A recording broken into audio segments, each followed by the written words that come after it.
আসসালামু আলাইকুম রহমতুল্লাহি ওয়া ভিউয়ার্স, আজ আপনাদের সম্মুখে তিন পাল্লার একটা আলমারি নিয়ে আসছি। খুবই চমৎকার একটা ডিজাইনের, সিম্পল ডিজাইনের মধ্যে খুবই চমৎকার। বাইরে সেগুন কাঠ আর ভিতরে পাহাড়ি গামারি কাঠ দ্বারা তৈরি করা হচ্ছে।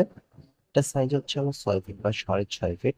সেগুন কাঠের যে ফাইবার গুলো চমৎকার বেশি উঠছে দেখতেই পাচ্ছেন। আর নকশাগুলো সিএনসি মেশিনের দ্বারা নকশা করা হয়েছে। যদি এই আলমারিটা যদি পছন্দ হয়ে থাকে, তাহলে আমার ভিডিওর মধ্যে নম্বর দেওয়া থাকবে, সেখানে আমাকে যোগাযোগ করতে পারেন। এই ডিজাইন বা অন্য কোনো ডিজাইন থেকে, পছন্দের ডিজাইন থাকে, তাও আমার সাথে যোগাযোগ করতে পারেন। ইনশাল্লাহ ইনশাল্লাহ আপনার ডিজাইন অনুযায়ী ফার্নিচার বানিয়ে দেওয়া হবে। আর আলহামদুলিল্লাহ আমাদের দোকানের সততার সাথে এই ব্যবসা করে যাচ্ছে। আপনারা আমাদের সাথে যোগাযোগ করে আমার কাছে কিন্তু আমরা আপনার ঠকবেন না। আপনার ইনশাল্লাহ অত অরিজিনাল সেগুলো ফার্নিচার পাবেন, এতটুকু আমরা বুঝলেন না। আশ্বস্ত করতে পারি।